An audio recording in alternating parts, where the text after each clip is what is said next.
Greetings, and welcome to Sleepypasta. Tonight's tale is called The Meeting, written by Professor Z. I hope you brought an extra pair of underwear, cause this one's pretty scary.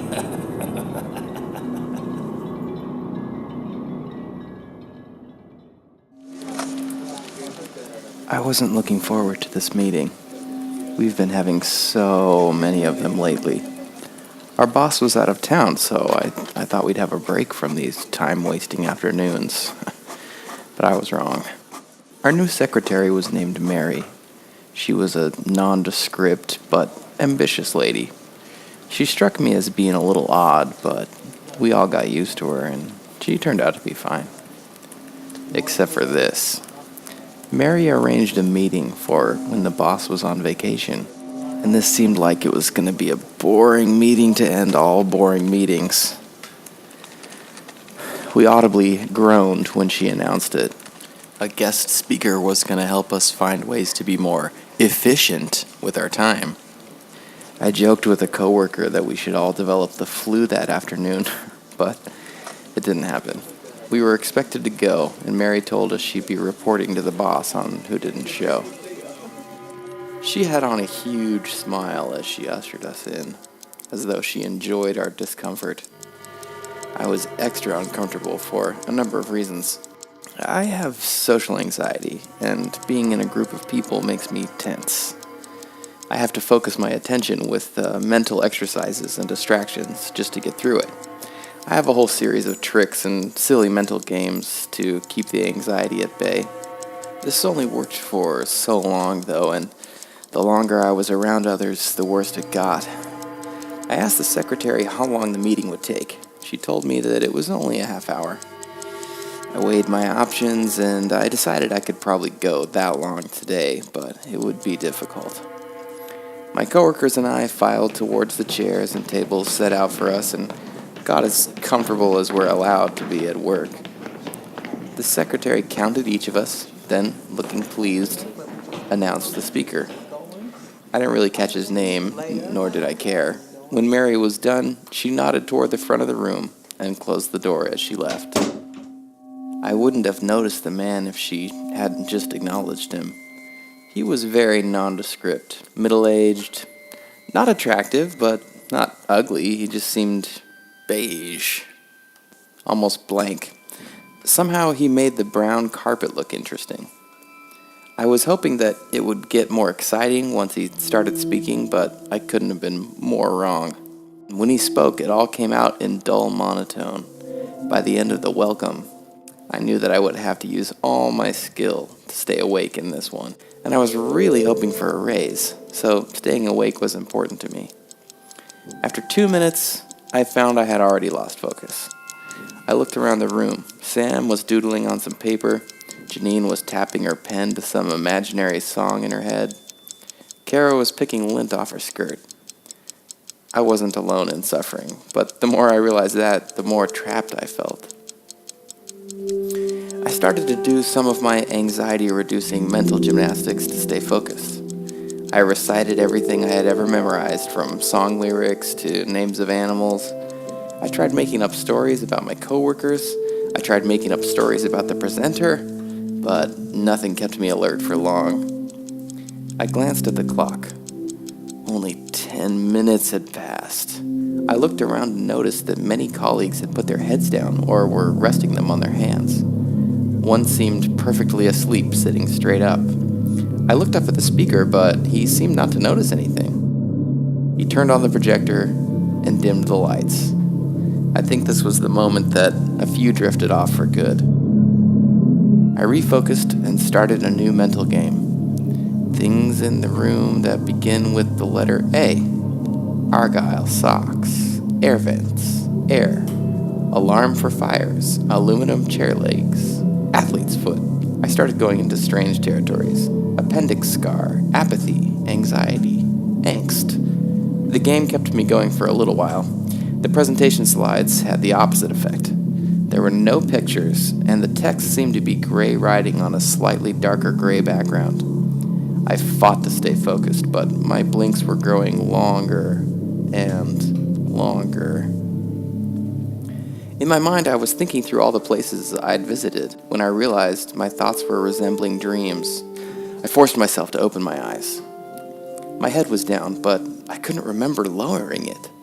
Janine had stopped tapping. I could see that Sam's arm was hanging limply at his side. I couldn't see the clock or Kara from this angle, but I didn't want to move and draw attention to myself. The speaker was still speaking, but it seemed as though his voice had slowed and softened. It was really more of a quiet hum, with only a few hints at words. My face was turned so he couldn't see my eyes, so I'd hoped he hadn't noticed that I drifted off. I started playing a few more mind games. In my pocket is a paperclip. Things I could build out of paper clips.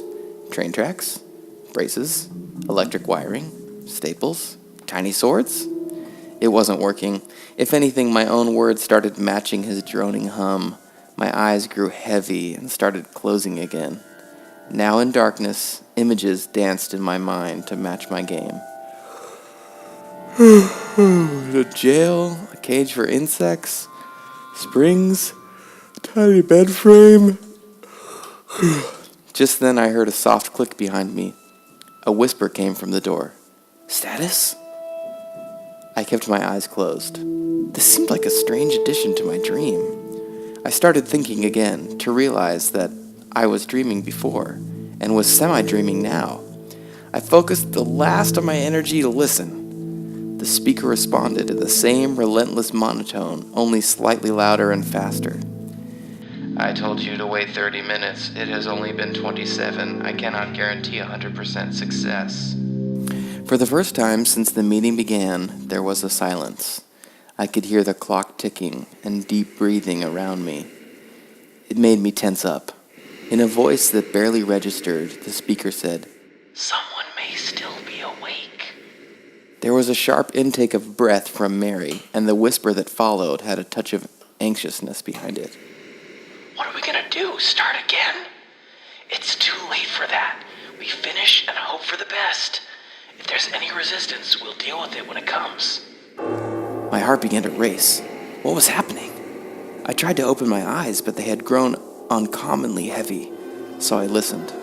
I felt like I was in a waking nightmare. In the room around me, a shuffling noise had replaced the monotonous lecture.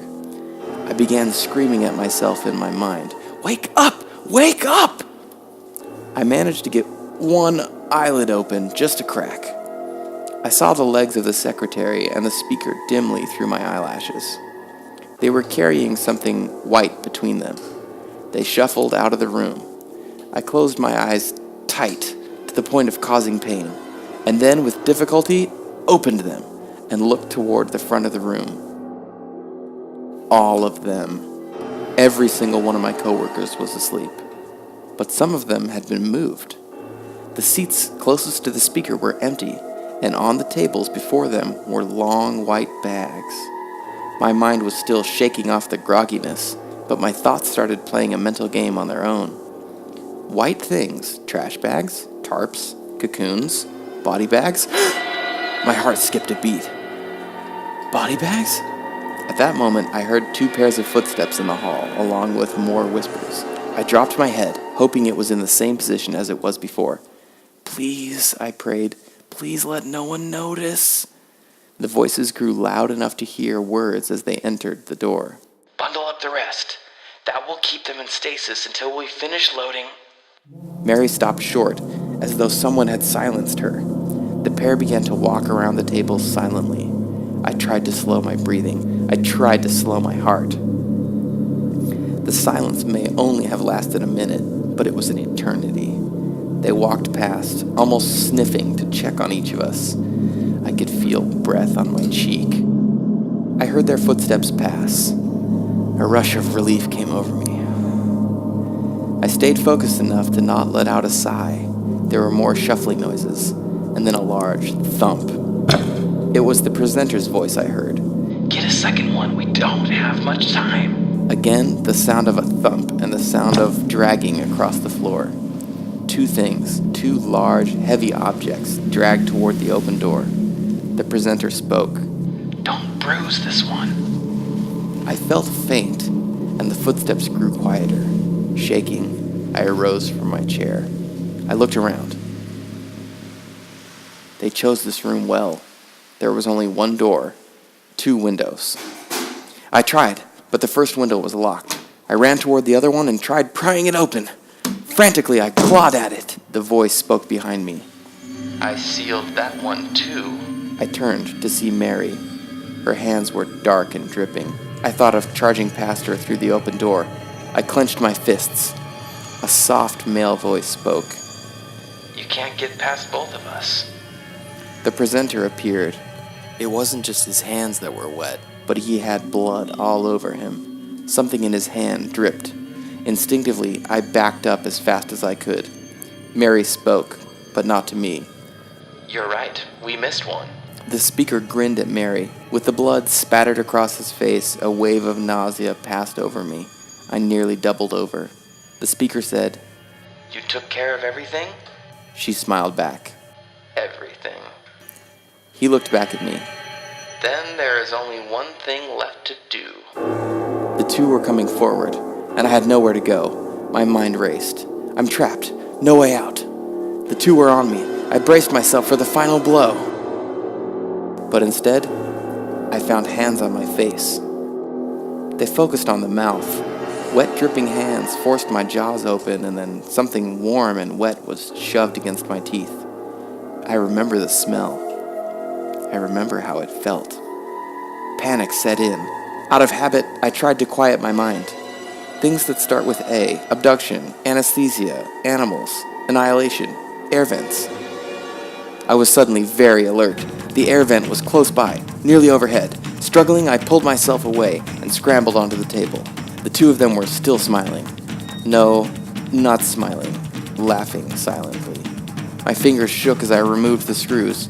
The hands of Mary and the speaker grabbed at my clothes. I got the vent cover off and I threw it at them. The metal edges of the duct cut into my fingers as I lifted myself up and out of sight. My only hope was to get as far as I could, as fast as I could. The vent was dusty and small, but I managed to get several feet down the tube before I heard it. Behind me, footsteps. Quieter, then more thuds and dragging. I crawled deeper into the vent.